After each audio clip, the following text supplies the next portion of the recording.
ಅಂದ್ರೆ ನೀವು ಹೇಳ್ತಾ ಇರೋದು ಅಣ್ಣ ತಮ್ಮನ ಕತೆ. ನಾನು ಅಂದ್ರೆ ಅಣ್ಣ ನೀವು ತಮ್ಮ ಅಣ್ಣನ್ನ ಸಪೋರ್ಟ್ ಮಾಡ್ಕೊಂಡ್ ಬಂದ್ರಿ, ಹೌದು ಆಮೇಲೆ ಅಣ್ಣ ನನ್ನ ಮಗನಿಗೆ ಸಪೋರ್ಟ್ ಮಾಡಿ ಅಂತಂದ್ರಿ, ಎಲ್ಲರೂ ತಮ್ಮಂದ್ರು ಸೇರ್ಕೊಂಡ ತಮ್ಮಂಗೂ ಸಪೋರ್ಟ್ ಮಾಡಿದ್ರಿ, ಸಾರಿ ಮಾಡಿದ್ವಿ ಮಗನ್ಗೂ ಸಪೋರ್ಟ್ ಮಾಡಿದ್ರಿ. ಮಾಡಿದ್ವಿ ಈಗ ಮೊಮ್ಮಗನ್ಗೂ ಸಪೋರ್ಟ್ ಬೇಕು ಅಂತ ಕೇಳ್ತಿದ್ದಾರೆ, ಹ್ಞೂ ನಾವು ತಮ್ಮಂದ್ರು ಕಾಣಿಸ್ತಿಲ್ವಾ ಅಂತ ನಿಮ್ಮ ಪ್ರಶ್ನೆನಾ? ಅವ್ರು ಅದು ಕೇಳಿದರೆ ಅದು ನಾವೀಗ ನಾನೇ ನಂಗೆ ಕೇಳ್ತಾ ಇಲ್ಲಲ್ಲ ಮನ್ಯಾಗೇನು ದುಡಿಯೋರು ಯಾರು ಇರಲಿ ಅಂತ ಹಿಂಗೆ ಹೇಳ್ತಾರೆ. ಹಾ. ಅಲ್ಲಿ ನಮ್ಮ ಸಮಾಜದ ಸ್ವಲ್ಪ ಜನ ಮುಖಂಡರಿಗೆ ಹಿಡಿದು ಹ್ಮ್. ಅವ್ರ ಜೊತೆಗೆ ಇದು ಸಭೆಗಳಿಗೆ ಅಲ್ಲಿ ಇಲ್ಲಿ ಕಳಿಸ್ತಾರೆ. ನಮಗೇನು ಅಭ್ಯಂತರ ಇಲ್ಲ, ಬರಲಿ ಹೋಗಲಿ ಎಲ್ಲ ಕಡೆನೂ ಹ್ಮ್. ಆಕಸ್ಮಿಕ ಸಿಕ್ಕರೂ ನಾವೇನೂ ಮಾಡೋಕ್ಕಾಗಂಗಿಲ್ಲ. ಹ್ಮ್. ಆದರೆ ನಾವು ಕೇಳಿದ್ದೆ ತಪ್ಪಾಯ್ತಾ? ನಮ್ಮ ಪಾಪ ಮುಖಂಡರು ನಮ್ಮ ಜಮೀರ್ ಅಹಮದ್ ಖಾನ್ ಸಾಹೇಬರು ಒಂದು ಸರ್ತಿ ಹ್ಮ್. ಜಗಳೂರಿಗೆ ಬಂದಾಗ ಹ್ಮ್. ಎಲ್ಲ ಪ್ರೆಸ್ನವ್ರಿಗೆ ಕೇಳ್ತಾರೆ, ಹ್ಮ್. ಅಲ್ಪಸಂಖ್ಯಾತರಿಗೆ ಟಿಕೆಟ್ ಕೇಳ್ತಾ ಇದ್ದೀರಾ ದಾವಣಗೆರೆ ಸೌತಿಗೆ ಅಂತ. ಹ್ಮ್. ಹೌದು, ನಾವು ಕೇಳ್ತಾ ಇದ್ದೀವಿ, ಈಗಿಂದಲ್ಲ ಅದು. ಹ್ಮ್. ಆ ಕ್ಷೇತ್ರ 30 ವರ್ಷದಿಂದನೂ ಅಲ್ಪಸಂಖ್ಯಾತರಿಗೆ ಕೊಡ್ರಿ, ಯಾಕಂದರೆ ಅಲ್ಲಿ ನಮ್ಮ ಸಮಾಜ ಜಾಸ್ತಿ ಇದೆ ಅಂತ ಹ್ಮ್. ಬೇಡಿಕೆ ಆವಾಗಿಂದನೂ ಇದೆ. ಓಕೆ. ಆವಾಗಿಂದ ಇದ್ರೂ ಸಹಿತ 2-3 ಸರ್ತಿ ಯಜಮಾನರು ಸಹಿತ ಅವ್ರ ಬಾಯಾಗಿ ಬಂದಿದೆ, ಹ್ಮ್. ಇಲ್ಲ ಇದು ಅಲ್ಪಸಂಖ್ಯಾತರಿಗೆ ನೆಕ್ಸ್ಟ್ ಟೈಮ್ ನಾವು ಗೆಲ್ಲಿಸ್ಬೇಕು ಮಾಡಬೇಕು ಅಂತ ಬಂದಿದೆ. ಸೀಟ್ ನೀವು ಕೊಡಿಸ್ಬೇಕು ಅಂತ ಬಂದು ಕೇಳಿದ್ದಾರೆ. ನಾನು ಅಲ್ಪಸಂಖ್ಯಾತ ನಾಯಕ ಅಂತ ನಂತವ ಮತ್ತೆ ನಂತವ ಇಲ್ಲಂದ್ರೆ ಯಾರು ತಗೋಗಿ ಕೇಳ್ತಾರೆ? ಕೇಳಿದ್ದೀವಿ, ಕೇಳೋದ್ರಲ್ಲಿ ತಪ್ಪೇನಿದೆ? ಕೇಳಲೇಬೇಡ್ದಾ? ಅಲ್ಲ ಸರ್, ನೀವು ನನ್ನ ಲಾಸ್ಟ್ ಇಂಟರ್ವ್ಯೂ ಅಲ್ಲಿ ಹೇಳಿದ್ರಿ ಒಂದು ಮಾತು, ಶ್ಯಾಮ್ನೂರವರು ತಾತನವರು ಅಂದರೆ ದೊಡ್ಡವರು ಫ್ಲೈಟ್ ತಗೊಂಡಿರ್ತಾರೆ, ಆ ಫ್ಲೈಟಲ್ಲಿ ಮೊದಲಿಗೆ ಹತ್ಸಿದ್ದೆ ನನ್ನ ಅಂತ ಅಂದು.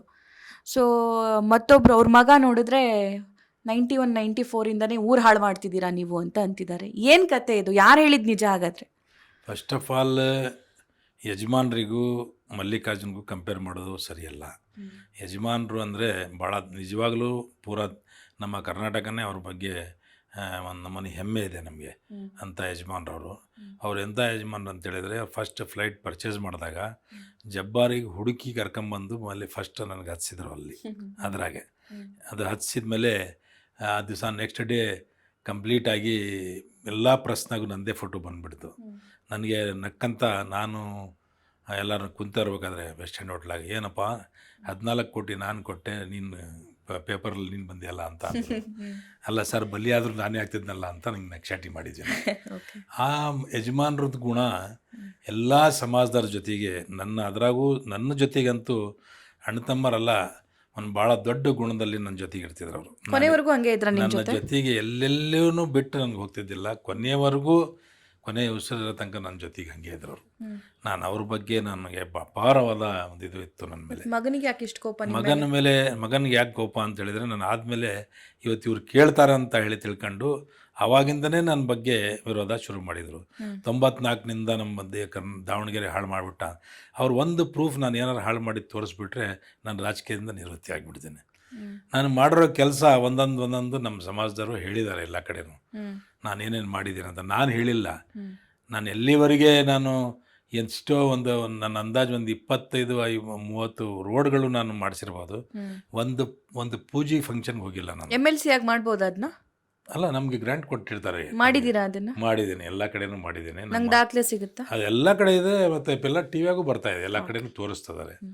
ಅದು ಅವ್ರಿಗೆಲ್ಲ ಹಿಡಿಸ್ತಾ ಇಲ್ಲ, ಹಿಂಗಾಗ್ತಾ ಇದೆ. ನಾನು ಎಲ್ಲೆಲ್ಲಿ ಬರೀ ದಾವಣಗೆರೆ ಸೌತಿಗೆ ಮಾಡಿಲ್ಲ, ನಾನು ಎಲೆಕ್ಷನ್ ಎತ್ಕೋಬೇಕಾದ ಉದ್ದೇಶದಿಂದ ಮಾಡಿದ್ದಿಲ್ಲ. ಅದು ಜನ ರಾತ್ರಿಯೆಲ್ಲ ಮಳೆ ಪಳೆ ಬಂದುಬಿಟ್ರೆ ಬಿದ್ದು ಸ್ಕೂಟ್ರಾಗಿ ಬಿದ್ದು ಸಾಯ್ತಾ ಇದ್ರು. ಮಸೂದಿಗಳಿಗೆ ಅದಕ್ಕೆ ದೇವಸ್ಥಾನಗಳಿಗೆ ಹೋಗೋರೆಲ್ಲರೂ, ನಮಗೆ ರೋಡ್ ಇಲ್ಲ ಸರ್, ರಾತ್ರಿ ಎದ್ದು ಹೋಗೋಕ್ಕಾಗಿಲ್ಲ ಸರ್, ಮಕ್ಕಳಕ್ಕಾಗಿಲ್ಲ ಸರ್, ಸ್ಕೂಟ್ರ್ ಹೋಗಂಗಿಲ್ಲ, ಕಾರು ಹೋಗಂಗಿಲ್ಲ ಅಂತ ನನ್ನ ಹತ್ರ ಬಂದು ಅಪ್ಲಿಕೇಶನ್ ಕೊಡೋರು. ನಾನು ನನ್ನ ಕೈಯಿಂದ ಯಾವಾಗ ಆಗ್ತಿದ್ದೆ ಅವಾಗ ನಾನು ಮಾಡ್ತಿದ್ದೆ. कि हमको इसे सहूलत करके दें, तो उन्होंने हमारी बात पर लब्बैक कहते हुए यहाँ पर एक सीमेंट का रोड, बहुत अच्छा रोड बना कर दिया है हमको, चलने फिरने में बहुत आसानी हुई।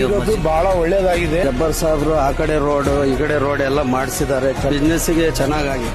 ಆ ರೋಡ್ ಮಾಡಕ್ಕಿಂತ ಮುಂಚೆ ಎಲ್ಲ ನೀರ್ ಬಂದು ಕೆಸರ, ಯಾವಾಗ ರೋಡ್ ಡೆವಲಪ್ಮೆಂಟ್ ಆಯ್ತು ಅವಾಗ ನಮಗೆ ದುಡ್ಡು ಚೆನ್ನಾಗಿತ್ತು.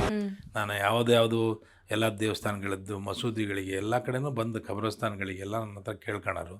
ಯಾಕಂದರೆ ಇವರೆಲ್ಲ ಯಾರು ಏನು ಇದು ಮಾಡ್ತಿದ್ದಿಲ್ಲದಕ್ಕೆ ನಾನೇ ಲೀಡಿಂಗ್ ತೊಗೊಂಡು ಮಾಡ್ತಿದ್ದೆ. ಬೇರೆ ಕಾನ್ಸ್ಟಿಟ್ಯೂನ್ಸಿಯವರು ಬರ್ತಿದ್ರು ನನ್ನ ಹತ್ರ, ನಾನು ಅವ್ರ ಭಾಗದ MLAಗಳಿಗೆ ಹಿಡಿದು ನಾನು ಅಲ್ಲಿ ಕಡೆಯಿಂದ ಕೆಲಸ ಮಾಡಿಸ್ತಿದ್ದೆ. ನಾನು ಅದ್ರ ಜೊತೆಗಿದ್ದು ಆ ಸಮಾಜದ ಎಲ್ಲ ಕೆಲಸ ಮಾಡ್ತಿದ್ದೆ. ಅವ್ರಿಗೂ ಇವ್ರಿಗೆ ಏನು ವ್ಯತ್ಯಾಸ ಅಂತ ಹೇಳಿದರೆ, ಅವರೆಲ್ಲರಿಗೂ ತೊಗೊಂಡು ಹೋಗ್ತಿದ್ರು. ಇವ್ರದ್ದು ಹಂಗಲ್ಲ, ಇವ್ರ ಜೊತೆಗೆ ಇವ್ರು ಹೇಳ್ದಂಗೆ ಹ್ಞೂ ಯಾರು ಅಂತಾರೆ, ಅವ್ರದ್ದು ಮಾತು ಕೇಳ್ಕೊಂತ ಇವ್ರು ನಮಗೆ ದೂರ ಮಾಡ್ಕೊಂತ ಬಂದಿದ್ದೆ ಓಕೆ. ಬೇರೆ